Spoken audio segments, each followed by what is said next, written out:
नमस्कार दोस्तों, मैं एस्ट्रोलॉजर सचिन स्वागत और अभिनंदन करता हूँ मीन राशि के सभी दर्शकों का। फरवरी 2023 का राशिफल लेकर मैं आपके साथ हूँ।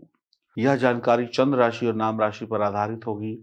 आपका जन्मदिन है, आपकी शादी की सालगिरह है। इस महीने में तो बहुत-बहुत ढेरों-ढेरों शुभकामनाएँ। तो आइए शुभारंभ करते हैं और देखते हैं गोचर कुंडली को। सबसे पहले तो गुरु लग्न में बैठे हुए हैं, राहु सेकंड हाउस में, मंगल और चंद्रमा तृतीय भाव में। मंगल मंगल के साथ चंद्रमा अपनी यात्रा को शुरू करेंगे इस पूरे महीने की और वक्त वक्त पर स्थान परिवर्तन करते रहेंगे। केतु आपके अष्टम भाव में, बुध दशम भाव में बैठे हैं, सूर्य 11th हाउस में और शुक्र और शनि जो है आपके बैठे हुए हैं 12th हाउस में। तो देखिए स्थिति अच्छी बनी हुई है।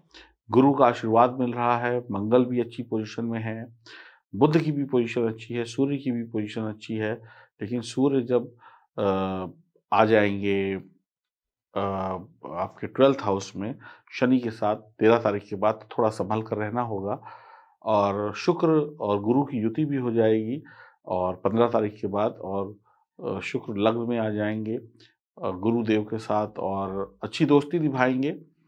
और आप ये भी देखिएगा शुक्र जो है अपनी उच्च राशि में होंगे, तो मालव्य योग का निर्माण भी होगा और सप्तम भाव अपनी ही उच्च राशि को देखेंगे, तो कुछ ना कुछ अच्छा ज़रूर करने वाले हैं। अब बात करते हैं राशिफल की। तो इस पूरे महीने को 4 हिस्सों में हमने बाँटा है। पहला हिस्सा है पहला सप्ताह, दूसरा हिस्सा है दूसरा, तीसरा, चौथा। 1 फरवरी से 7 फरवरी की बात करें तो 1 से 3 फरवरी के मध्य व्यर्थ में ही आप किसी से लड़ाई झगड़ा कर बैठेंगे, व्यर्थ के वाद विवाद में फँस जाएँगे, किसी कहा-सुनी में फँस जाएँगे, आता-आता पैसा अटक जाएगा, आती हुई सफलता अटक जाएगी, बनते हुए काम आप बिगाड़ लेंगे। तो सावधान रहिएगा, ऐसी कोई गलती मत करिएगा।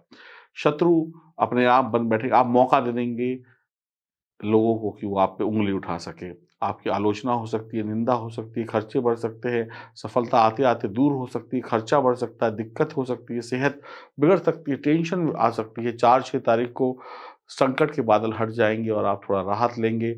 आपकी मुलाकात किसी अच्छे लोगों से होगी, लोग आपको ज्ञान देंगे, आप लापरवाही नहीं करेंगे और कुछ अच्छा सीखेंगे और अपनी गलतियों को सुधारने की कोशिश करेंगे। मेहमानों का आगमन होगा, किसी पुराने मित्र से मुलाकात हो सकती है, एकदम से दिल खुश हो जाएगा किसी को देखकर, किसी से मिलकर।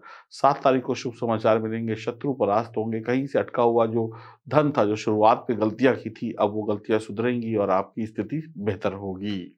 अब हम दूसरे सप्ताह में प्रवेश कर चुके हैं। 8 से 15 फरवरी के बीच में 8 को परीक्षा प्रतियोगिता में सफलता मिलेगी, शिक्षकों का पूरा साथ और सहयोग मिलेगा, आपकी अच्छी गाइडेंस मिलेगी। शिक्षक का मतलब ज़रूरी नहीं है कि आप स्कूल में पढ़ते हो, आपको आपके सीनियर का भी गाइडेंस मिल सकता है, किसी अच्छी की सलाह मिल सकती है जिससे आप तरक्की कर सकते हैं। समय में आपको लोगों की मदद मिलेगी, ईश्वर कोई ना कोई सहायता आपकी करने के लिए कोई व्यक्ति, कोई इंसान भेज देगा। हाँ, कुछ लोग आपकी अच्छे काम की बुराई करेंगे, कुछ लोग आपके मज़ाक उड़ा सकते हैं, उनसे आपको ज़्यादा टेंशन लेने की ज़रूरत नहीं है। 9 से 11 फरवरी के समय में आप अपने काम को गंभीरता से लेंगे, जो सोचा है उसको सकारात्मक रूप से मतलब दिमागी जो घोड़े दौड़ रहे थे, उसको सकारात्मक रूप से धरती पर उतारने की कोशिश करेंगे, यानी अपने सपनों को पूरा करने की कोशिश करेंगे। आप अपनी पसंद का काम करना पसंद कर चाहेंगे।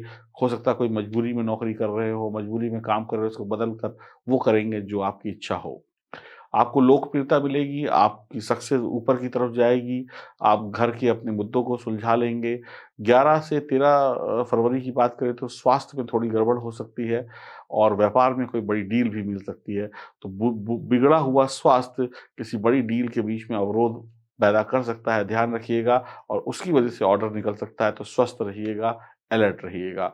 समय अच्छा है, लेकिन एकदम से बुरा हो जाएगा, इस बात का भी ध्यान रखिएगा। 14 और 15 तारीख को परिवार में आप व्यस्त रहेंगे, परिवार की ज़िम्मेदारियाँ और काम की ज़िम्मेदारियाँ दोनों को मैनेज करेंगे।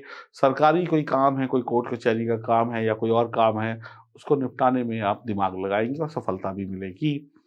तीसरे सप्ताह में प्रवेश कर गए हैं 16 फरवरी से 23 फरवरी के मध्य। तो 16-17 तारीख को सरकारी नौकरी में लाभ होने वाला है, किसी सरकारी परीक्षा प्रतियोगिता में विजय मिलने वाली है, यानी कि अच्छे रिजल्ट मिलने वाले हैं। कुछ नए कामों पर आपका जोर रहेगा, विदेश से व्यापार की नई संभावनाएँ तलाशेंगे, काम-काज के सिलसिले में कोई समझौता नहीं करेंगे, एकदम नंबर 1 काम करेंगे। 18 और 19 तारीख को आप व्यस्त रहेंगे, उसके बावजूद भी आप अपने लिए, अपने परिवार के लिए, बच्चों के लिए समय निकालेंगे और अच्छा रहेगा। बिज़नेस में लाभ की संभावना है, नौकरी में आपके काम की तारीफ़ होगी, नई नौकरी की उम्मीद है, आमदनी बढ़ेगी। 20-21 तारीख को कहीं से कोई छोटा-मोटा अप्रिय समाचार मिल सकता है या कोई नुकसान हो सकता है, किसी भी चीज़, चाहे वाहन का हो या पैसे का हो या आपका एक्सीडेंट हो जाए। ध्यान रखिएगा। परिवार में कोई समस्या भी हो सकती है। 22 और 23 तारीख को आपको धन आगमन का रास्ता दिखाई पड़ेगा। आप दान पुण्य कर सकते हैं, भगवान के मंदिर जा सकते हैं, गरीबों की सेवा कर सकते हैं, जिससे आपका भला होगा। 24 फरवरी से 28 फरवरी की बात करें तो 24 से 26 के मध्य में काम-काज में कोई ख़ास सफलता नहीं मिलेगी, जैसे चल रहा है वैसे ही चलता रहेगा। व्यर्थ में आप हाथ-पैर मारेंगे लेकिन उसका कोई फ़ायदा नहीं होगा, बल्कि खर्चा ही बढ़ जाएगा। 27-28 तारीख को आप अपनी बुद्धिमत्ता और होशियारी से अपने काम सँवार लेंगे। नौकरी में आपको कोई अच्छा पद मिल सकता है, ज़िम्मेदारी मिल सकती है, जिसका इंतज़ार था वो काम बन सकता है। व्यापार में अच्छी डील हो सकती है, नया उत्साह से आप आगे बढ़ेंगे। नए विषयों की जानकारी के लिए आप थोड़े जिज्ञासु होंगे, कुछ अच्छी बुक्स कुछ पढ़ सकते हैं, कुछ अच्छा ज्ञान डिस्कवरी चैनल वगैरह देख कर ले सकते हैं। शाम के समय थोड़े से डावाडोल रह सकते हैं, कोई शराब, मदिरा या मांस का सेवन करके आपके कदम बहक सकते हैं और आपका नुकसान हो सकता है, पैसों का भी और शरीर का भी। ध्यान रखिएगा। कुल मिलाकर देखा जाए तो आपके लिए जो समय है 65% शुभ बना हुआ है और 5 नंबर लकी रहेगा। ध्यान से काम करिएगा, विदेश जाने के योग भी बन रहे हैं और अतिरिक्त खर्चे के भी योग बन रहे हैं। ध्यान दीजिएगा इस बात पर कि किसी दलाल या किसी एजेंट के थ्रू आप विदेश जाने की कोशिश ना करें, नहीं तो पैसे वगैरह फँस सकते हैं, अटक सकते हैं और आप परेशान हो सकते हैं।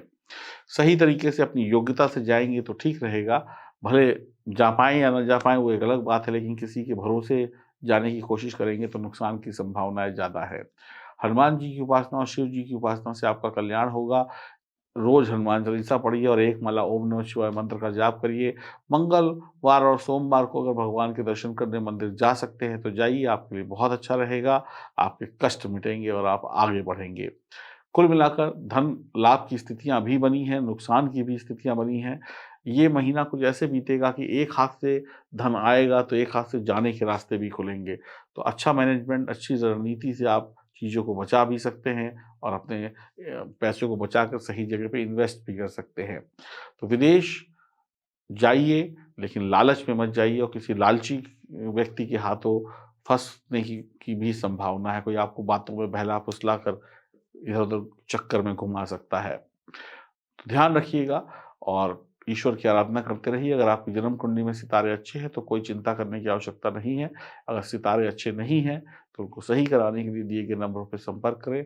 आप डावाडोल मत होइएगा, दृढ़ निश्चय करके काम करिएगा, अनुलोम-विलोम करिएगा, सूर्य नमस्कार करिएगा, दिमाग और शरीर दोनों को चुस्त-दुरुस्त रखिएगा, तो फिर ज़्यादा नुकसान नहीं होगा। सरकारी कामों में थोड़ा-सा सोच समझ कर, मतलब आँखें खोल के काम करिएगा, नहीं तो दिक्कत हो सकती है। नमस्कार।